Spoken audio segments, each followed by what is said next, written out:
Ako nga pala si Pachi, estudyante sa umaga at banda sa gabi.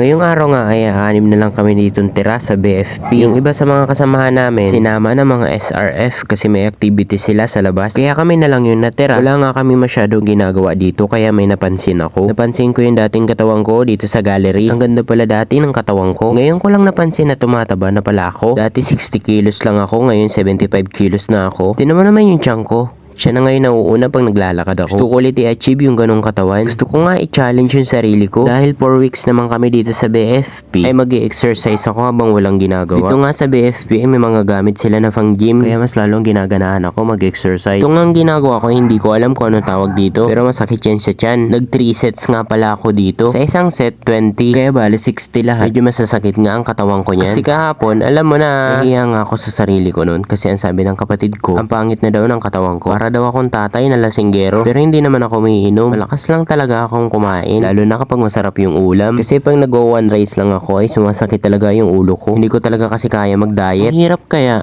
Ang capacity kasi ng kain ko ay 2.5 rice. Tapos mahilig pa ako sa malalamig. After ko nga matapos yung isang set ng ginagawa ko, ay ganito naman yung ginawa ko. 3 sets din ako dito pero 10 lang. Kasi baka mabigla yung katawan ko. Ang goal ko after 4 weeks ay mawala yung tiyan ko. Kaya ba yun na 4 weeks? Karamihan kasi ng 4th year sa amin ay tumataba talaga. Kasi kapag 4th year ka, hindi ka nakasali sa PFT. Ang PFT nga ay physical fitness training. Madaling araw pa nga lang doon ay nag-exercise ka na. Naabutan ka talaga ng araw sa dami ng exercise. Kaya from 1st year to 3rd year ay fit talaga yung katawan ko. Yun lang.